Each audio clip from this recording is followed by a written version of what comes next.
All right, thanks everyone for joining today's match day -1 media availability ahead of tomorrow's U.S. Open Cup round of 16 match with Nashville SC head coach Callaghan. Coach, round of 16 tomorrow kicks off the third of 4 straight multi-match weeks. Just talk a little bit about preparations for Orlando and then how the month has gone thus far with all the schedule congestion. Yeah, I mean, I think when we talk about sort of the start of the month, when we zoom out and look at it from a big picture, I think it's been a good start for us. We've been able to get results, we've been able to get a couple wins at home, and now it's time to sort of go on the road and kind of try to put those same performances and back them up, starting with an Open Cup game in Orlando. I think 2 teams have played on the weekend, midweek game, and I think 2 teams that also approached the Open Cup historically from Orlando that take it serious. So they're a really good team. They're a deep team, a team that has been together as a consistent core for a long period of time. And so, we expect it to be a really competitive match in what we would call a difficult environment because they do have good home support, and then you throw in the weather. So I think we're used the whole week so far to prepare for all of those elements. Thanks, Coach. We'll start with Ben and go to Claudio and go ahead and ask you. Just looking at Orlando, I think it's 12 games unbeaten for them, and it feels like especially their 3 DPs are kind of like really hitting form right now. What do you expect from them, especially after a huge win against Miami this weekend? Yeah, I think you saw the quality that they were able to do against Miami, and it's a good team. Oscar's a really good coach. His teams are always up to compete for every single game. Tactically they're adaptable, which is really which is a great compliment to them. And for me, I think they're just a team that can hurt you in a lot of ways, like from individual quality to the way that they attack through the middle, the way that they have dynamic players out wide. They can beat you in transition. So a difficult opponent to prepare for, but at the same time one that we're a confident group as well, and we're gonna go out and compete. And then I wanted to ask about Walker again. I know he was just named to the Gold Cup preliminary list. Does that indicate potentially that he's getting closer, or is it still kind of just day-to-day with him? Yeah, Walker's still in the day-to-day world.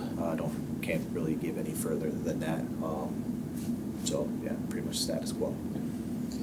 Vijay, you alluded to this already, but what makes Oscar, besides the fact that he's always got a pretty good players on his team, such a good player for a long time, especially coaching the same team? Yeah, I mean, Oscar's a great player to start. I think he's a great, you almost look at it from the way he manages his group. He's a great motivator of his group, and at the same time, very good tactician as well. So I think when you have those components, the players that he has are very clear profiles, and then you get to build it for a couple years. You can see that you can really create what I call like a sustained success. Maybe you don't win an MLS Cup, but this is one of the most difficult teams to play in the MLS year after year. On hindsight of what's been happening in Nashville, I remember well when you had to make a decision in terms of who was taking the penalty kicks, because for whatever reason, Hanny was just missing them. Nothing that he was trying to miss them, but is it something particular about the way he's taking the free kicks right now? Is that something that you have to actually look into, or you've already done, in terms of if you need to have somebody else actually do him? Or, I just want your opinion about what you see about the fact that he had like 3 different kicks, direct kicks, very similar in condition and very similar in the results in the last game. No, I think we've been really dangerous on attacking free kicks the whole season, whether it's from corner kicks or wide free kicks.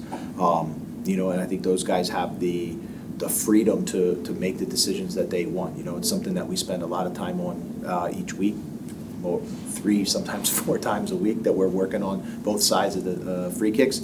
And so I think, from them, they know what we're looking to do to execute. If they see some different things, maybe they want to try something, but we're happy to give them that freedom to execute and have the confidence that, whether we serve it or shoot it, that, we want to create good scoring chances from them. We'll go to Jacob and Caitlin, and if you have a question on the Zoom, reminder to use the hand raise function. Yeah, sorry I'm a little late today, but I wanted to know, how do you prepare for, a match that, could go, 120 minutes plus penalties? How do you go from just preparing for, what is going to be like a 90-minute game in MLS to, having to potentially, play those 30 extra minutes and then the penalty shootout as well? How do you prepare for that? Yeah, I mean, it's a couple different components to that. For us, I think it's about making sure that we manage the game overall. And so, the other challenging is you only have 18 on your roster, 16 field players for the Open Cup. You have less, I would say, flexibility. So players that can look to play multiple positions, I think, is a huge thing. Something we've talked about with certain guys. They might have to play different roles and different responsibilities even inside the same game. From the 120 minutes, that's stuff that we program into our training way before today or tomorrow, or that's kind of done starting in the preseason, and then it just comes down to a mentality. Like a team that wants to, if it does go 120 minutes, if it does go to penalties, that we're a team that can respond, and I think we've shown that throughout the year in some moments of adversity for us. And so we can fall back on those experiences. And I guess what do you feel are maybe some of those moments of adversity that you can point to if it does get into a crunch time situation on Wednesday? What are maybe one or two moments you would point to? Sure, I think across this season we've had lots of learning opportunities and lots of opportunities for growth. So you can look back at the first game of the year and how can we build pressure better. We can look back at Red Bull and say how can we make improvements, and we have the second time to go back and do that. Same thing with Charlotte. We've been down goals before. We've had multiple people contribute to the team, whether it's defensively or with the ball. And we've had opportunities where we've had different people step up and make penalties. So I think across the early part of this season, we've had a lot of moments that we talk about and moments that we can grow from. When you get into knockout competition, you need to sort of go back and use those experiences to give you the confidence that we can do it again. Okay. With congestion in the schedule, you've been playing different people. How has chemistry been in those situations? Yeah, I think it's been really good. This is a really close-knit group, and we're really intentional about making sure that we're all part of it.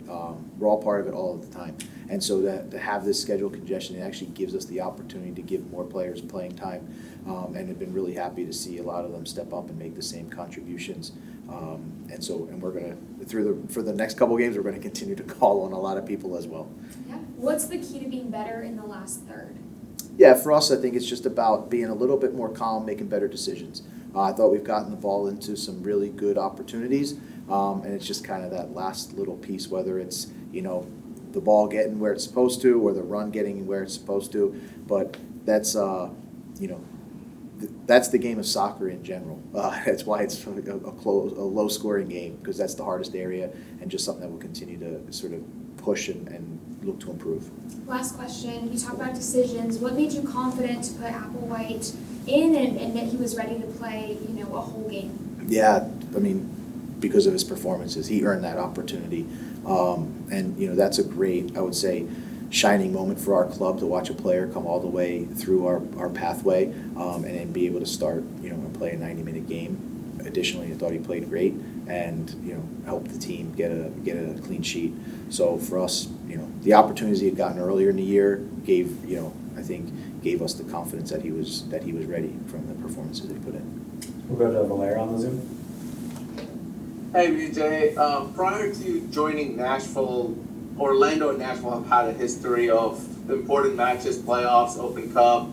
There's honestly a lot of animosity every time these two sides play each other. I'm just wondering if anybody filled you in, whether it was players or somebody else, on kind of what goes on in these games usually? Yes, it's certainly something that our club takes seriously. We know that we know the history, and this can be another chapter in that. But for us, it's also an opportunity for us to focus on sort of writing our next page of our chapter 6. And this, what is this 2025 team going to be about? So again, we hope We expect that we'll be able to go and put in a good performance down there against a team that, you know, we know is going to compete at a really high level.